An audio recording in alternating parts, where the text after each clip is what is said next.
E a todos que a paz de nosso Senhor e Salvador Jesus Cristo esteja contigo, meu irmão e minha irmã. A mensagem de hoje tem como tema: Deus já nos deu uma medida de fé. E nós vamos abrir a palavra de Deus no livro de Hebreus, capítulo 11, e eu vou ler do versículo 1 ao 3, que diz assim: Ora, a fé é o firme fundamento das coisas que se esperam e a prova das coisas que não se veem, porque por ela os antigos alcançaram bom testemunho. Pela fé, entendemos que os mundos foram criados pela palavra de Deus, de modo que o visível não foi feito daquilo que se vê. Amém? A Bíblia diz com toda a clareza, também em Romanos 12, versículo 3, que Deus deu fé a todos os cristãos, conforme a medida da fé que repartiu a cada um. Se Deus não nos houvesse dado fé, seria irracional que Jesus Cristo nos pedisse para crer. Ao contrário, Cristo repreendia as pessoas que não criam. Portanto, você tem fé para ver os milagres realizados em sua vida hoje, agora. Você não precisa se preocupar com a medida de fé que recebeu, mas se preocupe com o desenvolvimento da fé que você já possui no seu coração. Fé é a certeza das coisas que se esperam, ou firme fundamento, como dizem algumas versões. Em primeiro lugar, se você quer desenvolver a sua fé, aquela que já existe em seu coração, é preciso que você tenha objetivos claramente definidos. Então, não peça generalidades. E enquanto você aguarda a resposta, comece a chamar à existência as coisas que não são como se já fossem. Exatamente como está escrito em Romanos 4:17. Assim, defina precisamente tudo o que você necessita. Procure ver as coisas com a máxima clareza, com os olhos da fé. Se você não tiver uma visão nítida do seu objetivo na vida, Deus não pode lhe dar uma resposta definida às suas orações. Lembre-se de quando Jesus estava descendo a estrada de Jericó e o cego Bartimeu se pôs a clamar: Jesus, filho de Davi, tem misericórdia de mim. Todos sabiam que Bartimeu estava clamando pela cura da sua cegueira, mas Jesus lhe perguntou de modo bem específico: que queres que eu te faça? Jesus sabia o que Bartimeu queria, mas Cristo, na verdade, gostaria que ele fizesse uma declaração bem definida com a sua própria boca. E assim disse o cego: Senhor, quero ver. Então Jesus lhe disse: vê, a tua fé te salvou. Então não ore mais assim: ó Deus, abençoe a minha família, o meu trabalho. Mas que tipo de bênção você deseja? A Bíblia contém mais de 32.500 promessas de Deus. Então, eu pergunto: que tipo de promessa você precisa? Você quer todas as 32.500 de uma só vez? Se você quer que o seu marido seja salvo, por exemplo, seja específica em sua oração. Pai, meu marido tem 40 anos, ele é alcoólatra e é pedreiro, mas não há trabalho e não temos dinheiro. Pai, salva-o.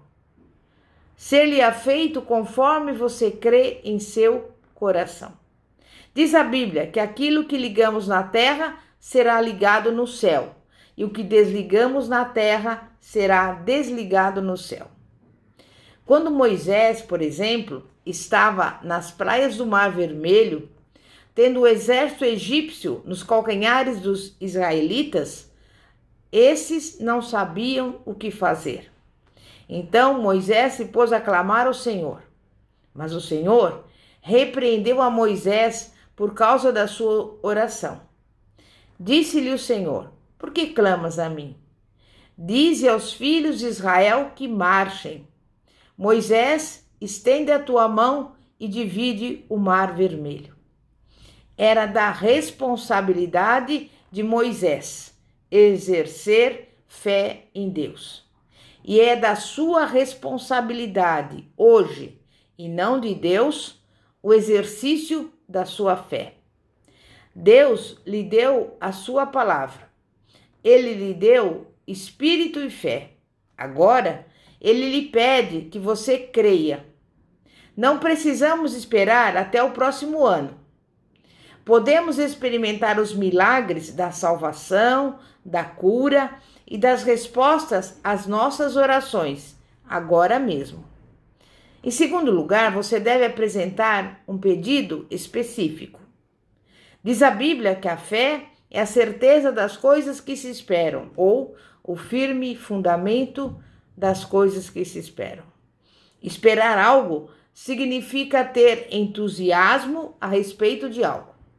Se você tem um objetivo, você precisa envolvê-lo em entusiasmo e num desejo fervoroso de ver esse objetivo realizado.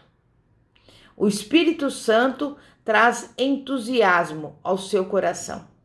Ele possibilita você enxergar o seu objetivo com grande entusiasmo e fica morando dentro de você. Mediante a sua imaginação santificada, você começa a ver o seu objetivo alcançado, realizado, e à medida que você vai caminhando em sua imaginação, você começa a sentir e a usufruir esse objetivo alcançado. Muitas pessoas querem ter o que objetivo na realidade, antes de tê-lo em sua imaginação. Mas as coisas não funcionam assim. Se você não mudar a sua imaginação, não torná-la diferente, na verdade, você não poderá ter vitória em sua vida. Disse o Senhor Jesus: arrependei-vos, está próximo o reino dos céus.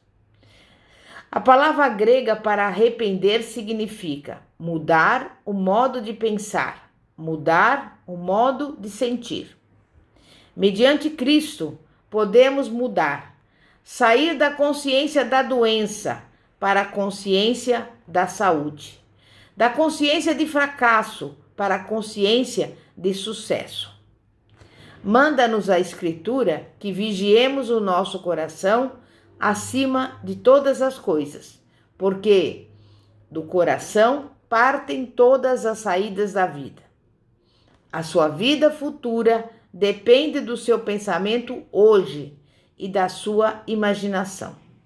Se você encher o seu coração de pensamentos negativos, você jamais será vitorioso.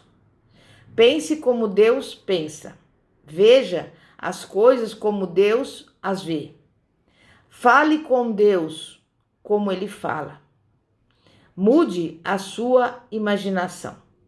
Adquira uma expectativa entusiástica e veja os seus objetivos realizados. Em terceiro lugar, consiga as coisas pela fé.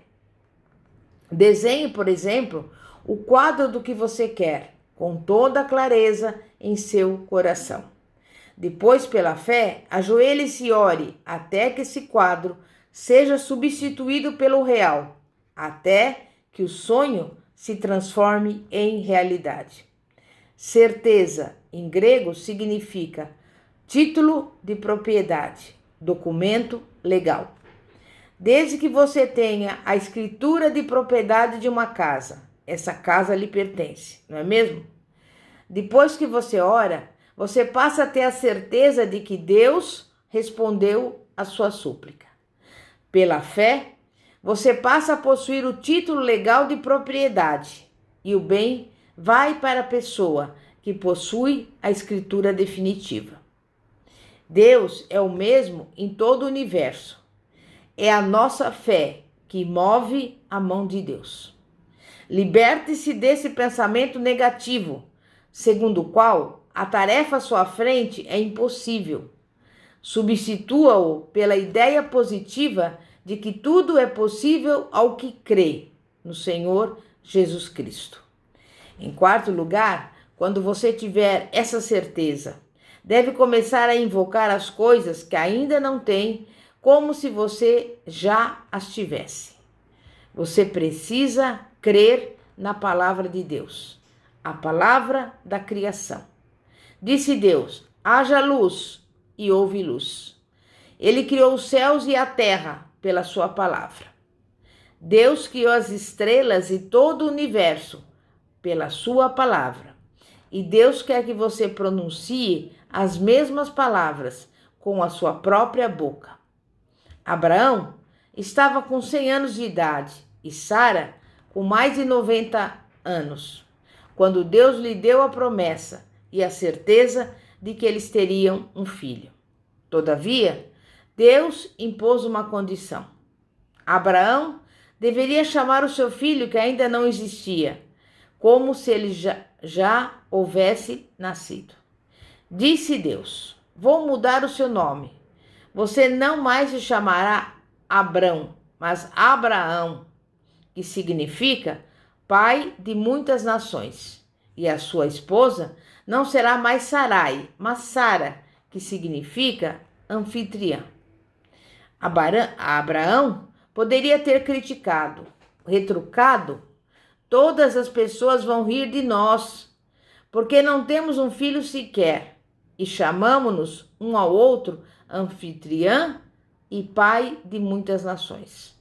Vão pensar que ficamos malucos.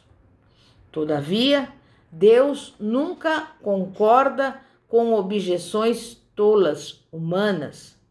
Abraão e Sara agiram de acordo com a palavra de Deus. E o Senhor nos manda que chamemos as coisas que ainda não são, como se fossem. Devemos agir como se as nossas orações já houvessem sido respondidas. E eu digo a você: pronuncie a palavra da criação. Os apóstolos do Novo Testamento, os discípulos de Jesus Cristo, jamais relutavam ou choravam diante do público, mas simplesmente pronunciavam a palavra de criação. Quando orando a sós, realmente eles relutavam e choravam diante de Deus, mas na presença do povo, na vanguarda do campo de batalha, jamais choravam, jamais agonizavam, apenas pronunciavam a palavra de criação. Por exemplo: não tenho prata nem ouro, mas o que eu tenho eu te dou. Em nome de Jesus Cristo Nazareno, levanta-te e anda. E eu pergunto a você: por que nós não podemos dizer palavras assim? Temos o mesmo Deus, a mesma fé e recebemos a mesma promessa. Não se transforme num mendigo santo, mas torne-se um criador. Quando você tiver certeza, pronuncie a palavra de criação. Diga ao teu lar, por exemplo: acalma-te, tenha paz. Envie a palavra, dê a palavra e você verá a palavra distribuída pela fé em seu coração se espalhar e transformar-se em milagres. Não vamos viver segundo a aritmética, mas segundo a fé. Quando Cristo estava pregando no deserto, 5.000 homens e mais as mulheres e crianças ouviram-no o dia todo. Entendendo que as pessoas sentiam fome, Jesus chamou seus discípulos e lhes ordenou: dai-vos de comer a eles. Esta foi a palavra de criação. Mas Filipe estava tão envolvido com a aritmética que realizou uma pesquisa. E a seguir, dirigiu-se a Jesus e lhe disse: Jesus, tu nos pedistes que alimentássemos a multidão, mas já é quase noite. Não existe comida para ser comprada, e ainda que existisse, precisaríamos de pelo menos 200 denários. Não temos dinheiro. Filipe apresentou um relatório impecável, dando a informação financeira certa. Mas André caminhou um pouco mais pela fé e encontrou 5 pães e 2 peixinhos. Levou-os a Jesus pela fé e com visão, dizendo: Jesus, tenho esses 5 pães e 2 peixinhos. É muitíssimo pouco. Mas se tu o abençoares, sabemos que é possível alimentar a multidão. Jesus não repreendeu Filipe, mas o deixou de lado. Dirigiu-se para o lado de André e abençoou o pão e o peixe e alimentou a multidão. E eu pergunto, você porventura se queixa que está sem dinheiro? Está você disposto a ser orientado pela aritmética ao jeito de Filipe? Ou será que você vai permitir que Jesus Cristo dirija a sua vida, multiplicando o que você tem? Você vai obedecer a Jesus Cristo, que lhe ordena que alimente essa geração? Ambos, Filipe e André, eram discípulos de Jesus. Estavam ambos no mesmo deserto, à mesma hora, nas mesmas circunstâncias difíceis. Mas Filipe foi posto de lado pelo Senhor e André foi aceito. Você prefere ser posto de lado por Jesus? Ser deixado a sós com seus cálculos? Esta época precisa de milagres e você sabe quem é a fonte do poder miraculoso. Você dispõe do poder do Espírito Santo, tem a palavra viva de Deus e conhece o Cristo vivo. O Senhor está chamando você e pedindo-lhe que dedique a sua vida a Ele. E Ele está te dizendo: levante-se e atenda às necessidades dessa geração. Eu desejo abençoar este povo. Então, vamos nos levantar pela fé e começar a alimentar a nossa geração para a glória de Deus. Em nome de Jesus. Amém? Vamos orar. Santíssimo Deus e poderoso Pai, Pai de nosso Senhor e Salvador Jesus Cristo, muitas vezes ficamos tristes, desanimados, porque até nos esquecemos, Pai, que o Senhor já nos deu essa medida de fé e sabemos também que a fé vem por ouvir e ouvir a palavra de Deus. E não estamos, às vezes, conseguindo desenvolver a nossa fé como deveríamos. Mas nesse dia de hoje, Pai, pela fé, nós chamamos à existência a nossa saúde, chamamos à existência a nossa provisão, chamamos à existência a união da nossa família, chamamos à existência o nosso ministério, chamamos à existência todos aqueles planos e objetivos que nós temos colocado diante de Ti. E por isso já agradecemos, porque pelos olhos da fé nós já tomamos posse da nossa vitória e do nosso milagre em nome de Jesus. Amém e graças a Deus. Glória a Deus. Bispa Fátima da Igreja Evangélica Apostólica Poder de Cristo, situada na Avenida Ouro Fino, 2212, Bosque dos Eucaliptos, São José dos Campos. Que a paz de nosso Senhor e Salvador Jesus Cristo esteja contigo. Amém e graças a Deus. Glória a Deus.